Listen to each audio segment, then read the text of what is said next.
Holocaust. Okay, where did the Holocaust start? In Germany. Now let's talk about how Germany educates their people about the Holocaust. First of all, there are 0 Nazi statues in Germany.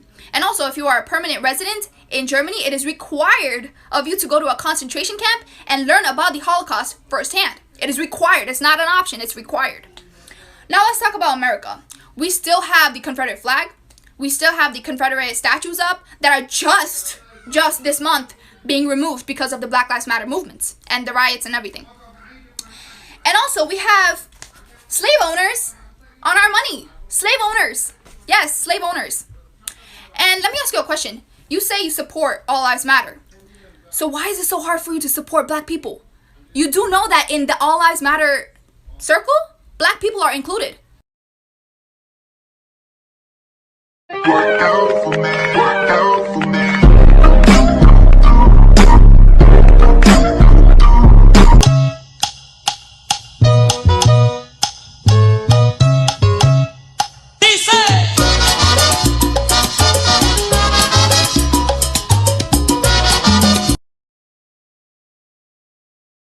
Meet Rebecca.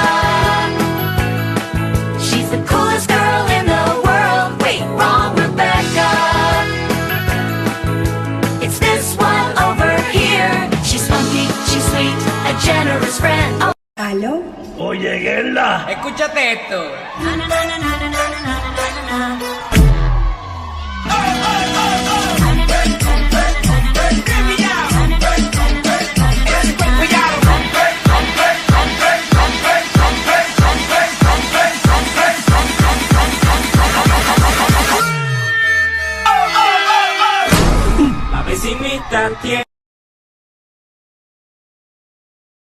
So basically they were asking if it's okay to compliment a hijabi girl's hijab or if it's offensive.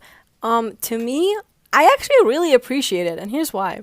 Because Western media loves to equate Muslims to terrorists, we're actually kind of like trained, I guess, to always be in a good mood and look happy to avoid being seen as a threat. We always have to be wary of how we're presenting ourselves if we seem too aggressive, moody, angry. So that's why we always have to like put on a smile or seem always in a good mood and cheery to be able to show people that, you know, they're safe around us. And this is not just to protect others, but mostly to avoid being labeled as a terrorist ourselves and protect ourselves. So when you see a hijabi girl and you let her know that you think her hijab is beautiful, it's actually very comforting and appreciated. So please do. Black neighborhoods are over-policed, so of course they have higher rates of crime. And white perpetrators are undercharged, so of course they have lower rates of crime. And all of those stupid stats you keep using are operating off a small sample size. So shut up, shut up, shut up, shut up, shut up, shut up, shut up.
It all started when my mom met my dad. And then they had me. Then they didn't want me. So now I have white parents.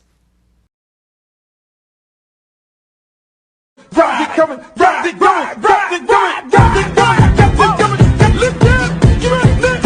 That bounce move, fuck niggas, rock to my niggas, no, you ain't nothing but so.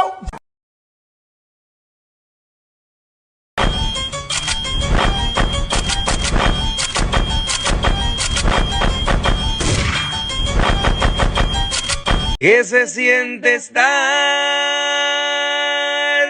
pelón?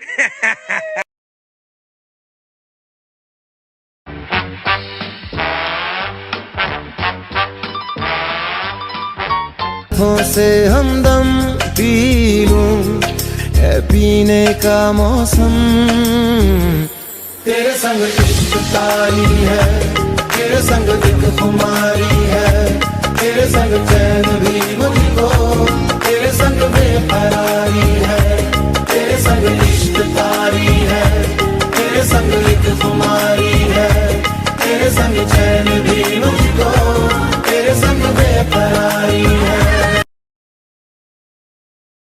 Do that wouldn't be a good idea because then certain states would control the whole government. No, because land doesn't vote. People do. Yeah, but the states with the most population would control the country. That's not how it works. Plus, it would lead to the dismantlement of a two-party system. And that's bad because we need a two-party system so that everyone's ideas can be heard.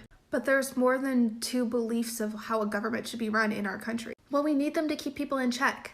They're not keeping themselves in check. Well, your vote doesn't even matter if you live in a state where your party is not the main party. So therefore, your voice isn't even being heard and represented in our government that is for the people, by the people. Well, how would candidates run then? They would run for themselves, so instead of trying to police a certain political party, they're trying to please the entire United States. Abolish the Electoral College.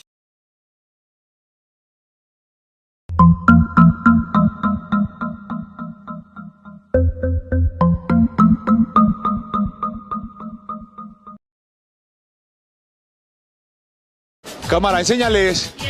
Sin miedo, es sin miedo al éxito, papi. Eso. Mira.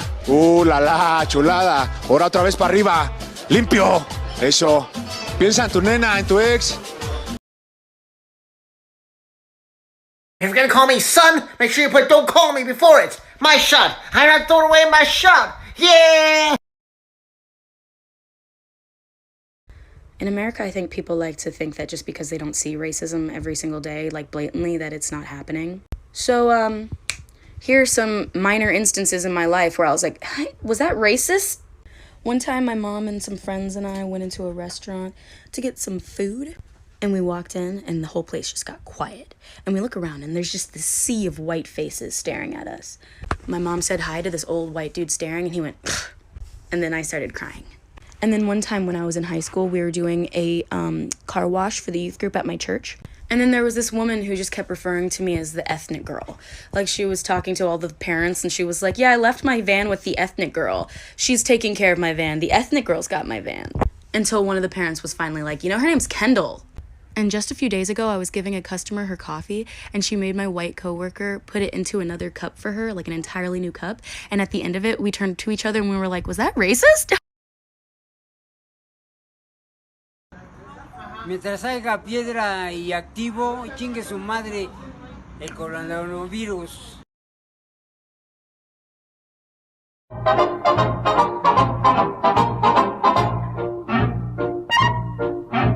Oops, my heart went. I'm in love with Jesus.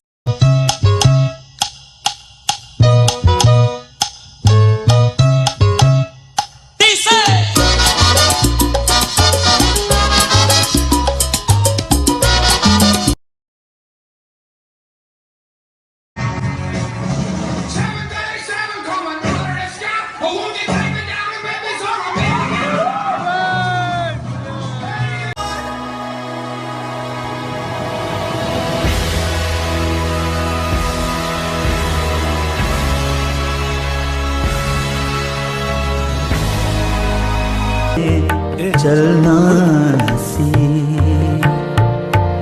इश्क की चाह Las cosas ya se me están dando acá en este lado, viviendo día con día que vuelan los años. Gente criticón a diario circula mi zona. Digan lo que digan, piensen en lo peor, aquí no incomoda. Has slavery ever been illegal in the United States? Short answer, no. Long answer, the 13th Amendment, aka the abolishment of slavery, states that slavery or involuntary servitude is illegal in the United States, unless it's a punishment for crime. This means that after all the slaves were freed, white America was in fear of the economy collapsing without all the free labor, so they decided to start arresting black people for petty crimes such as loitering, fitting the vague description of a criminal, and even homelessness. This was the start of mass incarceration, and why black people make up a little over 13% of the US population, but over 70% of the US prison population, because America has never been able to be economically stable without benefiting from free labor and slavery. Thank you. Any of my videos. Like, what do you mean stand up? Like, stand up? Because I do stand up for all people of color, for all people who are oppressed. Like, why are you worried about my height? Worry about the internalized homophobia, that internalized racism, that transphobia, the way you perpetuate violence on your own communities, that colorist mindset, the way you hate women. Worry about that. Worry about things that actually matter.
The Pinocchio nose, and you're supposed to make it grow.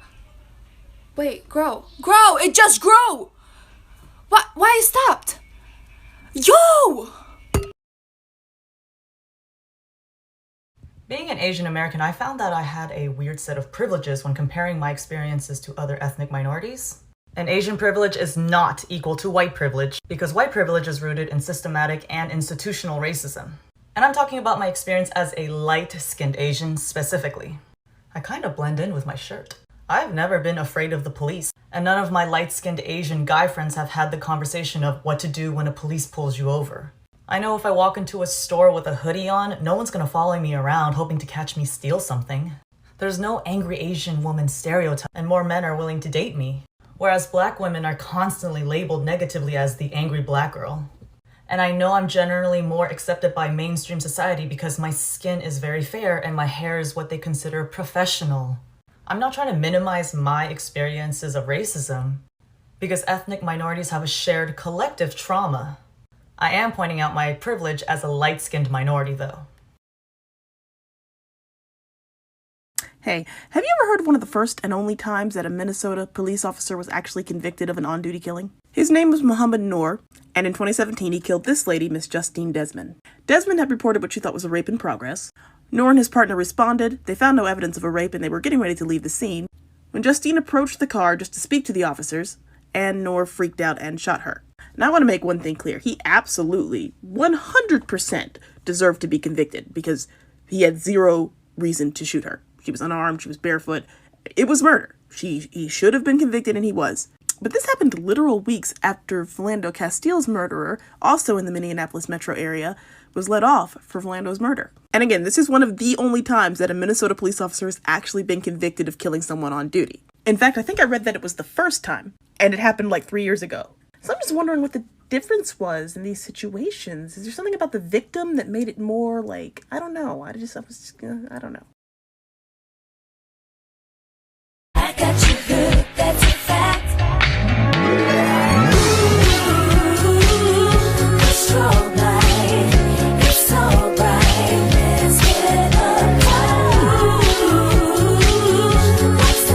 I'm seeing a lot of people against Black Lives Matter talking about, I fought for your freedoms. I fought for this country. Listen to me. Baby, with all due respect, which freedoms did you fight for? Because it obviously wasn't the freedom of speech or the freedom to protest. Because last I heard, you have the right to remain silent, so stay that way.